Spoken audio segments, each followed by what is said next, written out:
Hello and welcome to Inside Iraq. I'm Jassim Azzawi. In our last episode, we shall examine the war on Iraq and ask whether it was a spectacular success or a colossal blunder. Today, Iraq is in a precarious position. Millions are still refugees in neighboring countries. Killings, poverty, corruption, and lack of services have become endemic, while the specter of renewed civil war still haunts the Iraqi people. But Iraq has also come a long way since the horrific days of 2006 and 2007. The country brags about its enlightened constitution, free elections, and vibrant media. But two key questions refuse to abandon the whole American enterprise in Iraq. Was toppling Saddam's regime worth the enormous cost paid by millions of Iraqis? And where do Iraqis go to seek justice and compensation for this illegal war waged by Bush and Blair? To discuss the profit and loss sheet of the Iraq war, I am joined from London by George Galloway, a former British Member of Parliament and current TV presenter, and from Tel Aviv by General Raanan Gissin, a former senior advisor to former Israeli Prime Minister Ariel Sharon. Gentlemen, welcome to Inside Iraq. George Galloway, I would like to start with you for obvious reasons.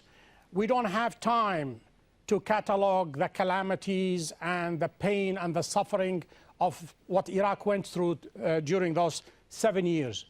But is there a silver lining among all this horrible events that we witnessed from 2003 until now? No, I'm afraid the outlook is as gloomy as the London leaden sky behind me. This was, to paraphrase the French statesman Talleyrand, a crime all right, but it was worse than a crime, it was a blunder. If you're talking as you are about profit and loss, about a balance sheet, then we have to factor a number of things in. First of all, 1 million dead Iraqis, according to Johns Hopkins University and the Lancet, the journal of the BMA, British Medical Association. Then there's the 3 million Iraqi exiles, many of them begging on the streets of neighboring countries. Then there's the fanaticization, first inside Iraq itself and across the Muslim world. Extremism has cascaded everywhere in the world as a result of this enterprise, and none of us is safer as a result. And the breaking of Arab power in Iraq has, of course, fantastically inflated Iranian power, both in Iraq and in the region as a whole. And none of that is, I'm sure, the intended consequence of the British parliamentarians, at least, behind me. But they were duped into this war, and I've said from day one, before day one, this war was about oil, it was about Israel, but above all, it was about demonstrating the overwhelming power of the United States of America, to make sure that nobody would dream of contesting the claim that this would be a new American century. In that last respect, at least, it's been a colossal failure for the United States of America. For what has been demonstrated are the limitations of American power rather than the shock and awe that they thought that they would devastate the world's public opinion with.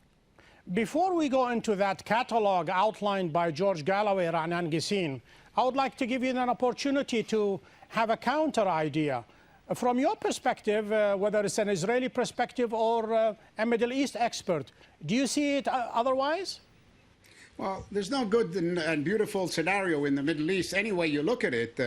I think there's a tendency by Mr. Galloway to romanticize a little bit about the period before the war. I mean, Iraq was not in a state of peace or tranquility at the time. I mean, people forget about the reign of terror of Saddam Hussein, what the casualties and the damage that he caused to the country, and what he did in Kuwait before. So, I mean, it's not a question between once there was a very beautiful and good Iraq, and then the United States stepped in and destroyed everything and brought the calamity to the Iraqi people.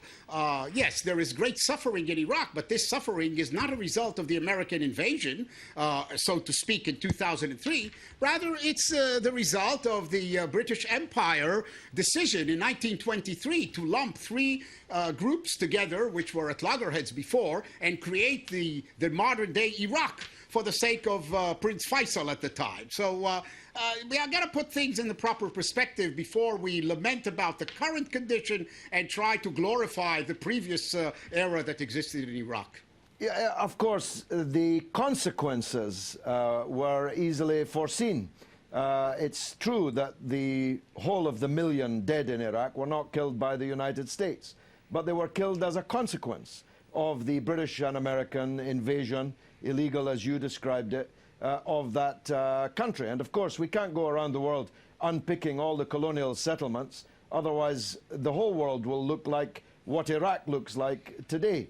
But there was no Al-Qaeda in Iraq before the invasion. Now there are thousands, maybe tens of thousands of Al-Qaeda in Iraq. And by the way, Al-Qaeda has been fantastically enhanced around the globe. Its attractiveness, its worldview has become enormously more popular amongst many Muslims, perhaps many tens of millions of Muslims, including here in my own country.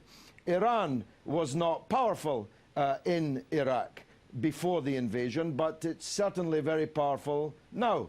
And the reality is, of course, Israel knew that Iraq was a threat, the only Arab country that was economically and militarily any kind of counterbalance to themselves, so they wanted it destroyed.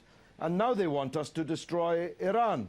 The same arguments they adduced to encourage people to attack Iraq are now being rehearsed and ready to be rolled out again in another farce in the run-up to a potential attack on Iran. George, are you insinuating that part of this American enterprise in Iraq was an Israeli agenda-driven? Yes, I think it was for oil for Israel and to demonstrate American hegemony in the world. Israel clearly regarded Iraq, and rightly so, as the only Arab country which, for all the faults that have been adumbrated, and many of them I agree with, was a united country, was one country with a science base, with a powerful military, with a strong economic base, with oil, with gas, with educated people, highly educated people, and with a strong spirit of Arab nationalism. Are you going to take it lying down, Raanan Gissin, are these all accusations? Well, you know, I'm amazed and flattered at the same time, you know, amazed about the lack of historical context of Mr. Galloway's analysis, and flattered by, you know, this conspiratorial theories. Israel is moving and shaking the Middle East. Israel does everything here. Look, this conspiratorial theory does not square with the facts and the reality. Israel did not attack Iraq. Iraq did attack Israel several times. Since 1948, Iraq participated in all of the Israeli-Arab wars. And Iraq was threatening Israel with missiles before Israel ever tried to threaten Iraq. We had no quarrel with Iraq. We don't have a common border with Iraq. Raanan Gissin, before I let George Galloway answer this, let me just read you a little quote by none other than by Philip Zelikow, who is a member of a very special board called President's Foreign Intelligence Advisory Board. In a remark at the University of Virginia, he said the following: "Why would Iraq attack America or use nuclear weapons against us? I will tell you what I think the real threat is, and actually has been since 1990. It is the threat against Israel. And this is the threat that dare not speak its name. Because the Europeans don't care deeply about that threat, I will tell you frankly. And the American government doesn't want to lean too hard on its rhetorically, because it's not a popular sell." George Galloway, Philip Zelikow is one of the most important American officials during that period.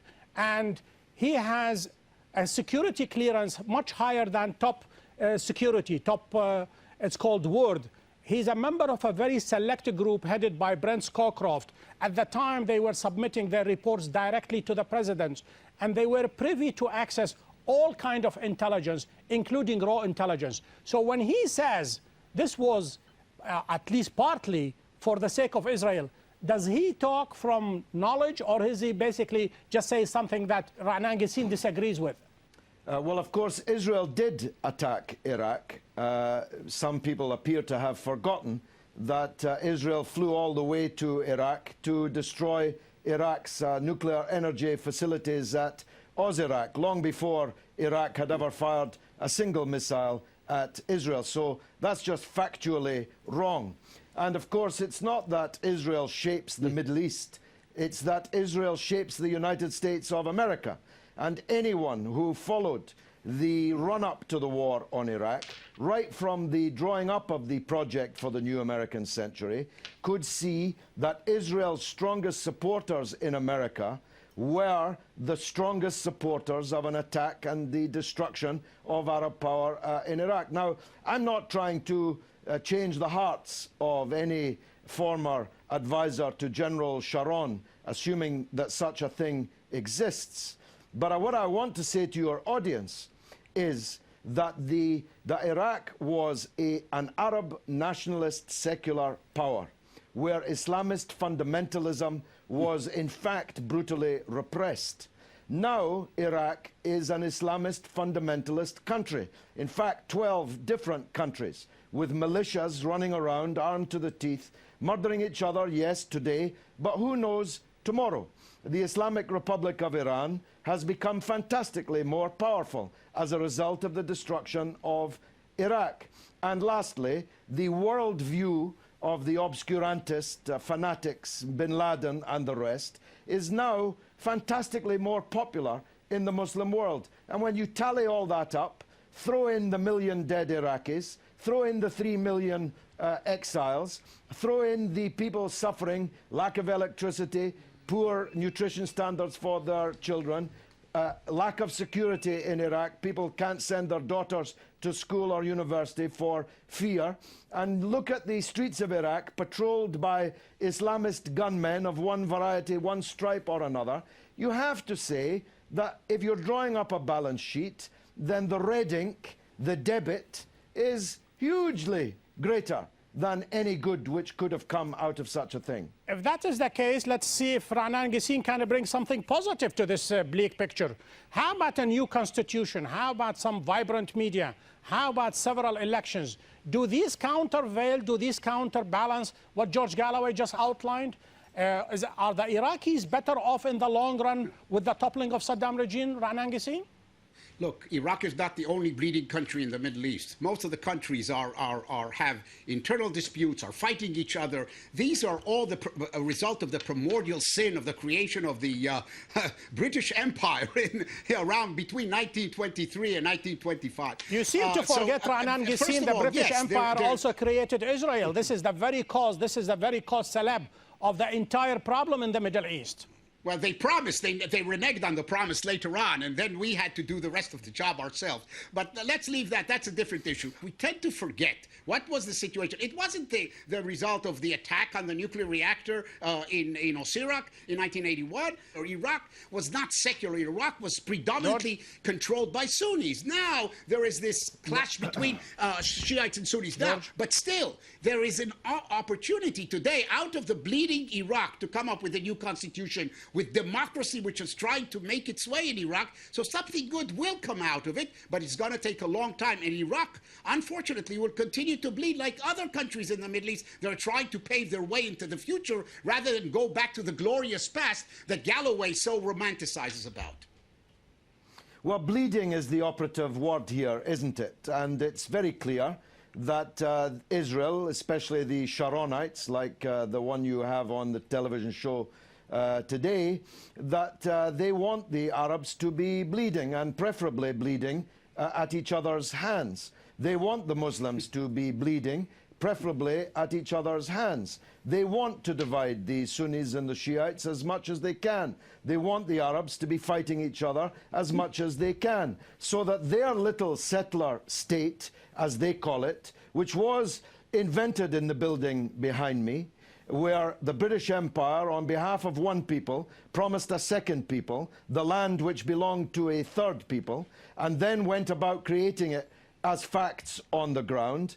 They want to continue to defend their little settler gangster state, which today stands in the opprobrium of the rest of the world, and their days are numbered. He can talk about the offensive in the United Nations, but the latest finding that Israel is indeed a gangster terrorist state which murders people on the high seas, which steals other countries' passports to murder Palestinian officials in Dubai. Its days are numbered. They might not be numbered in days or weeks or months or even years, but the idea that this settler state can forever keep the Arabs and the Muslims at each other's throat, keep one corrupt king or puppet president in his throne, on his chair forever, is a very, very sad mistake. And big change is coming to the Middle East, and it's not the change that the gangsters in the settler state of Israel want.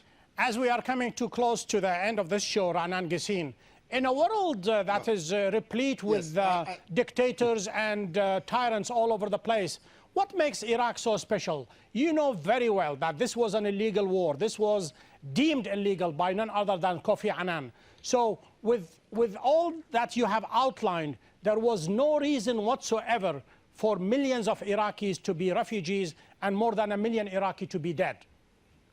Wassam and Mr. Galloway, you forget the Iraq-Iran war.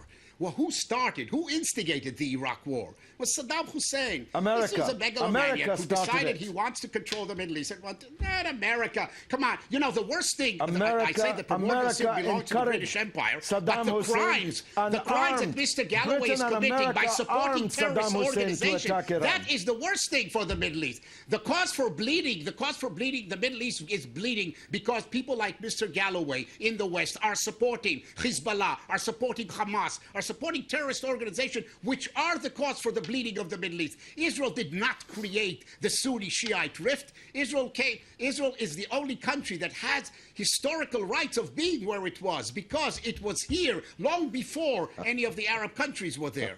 And we have a right to live, and we want to live in peace. We're extending a hand to peace, but what we got from the Iraqis up to this time was only war. I hope that this thing will change in the future. But by supporting terrorist organizations like Hamas, like Hezbollah, Mr. Galloway is not promoting the cause of peace. He's turning the Middle East back into the worst situation that existed before the U.S. invaded Iraq. Look, I really don't want to address you because I don't think you're worth addressing. So I'm saying this to Jassim. No justice, no peace. If there's no justice for the Palestinians, there will be no peace for the gangsters in the settler state. That's just a fact. What about justice for Israel, for the people of Israel? A nation of 3,000 years old. 3,000 years old. That nation deserves justice as well as the Palestinians, if not more. Yeah.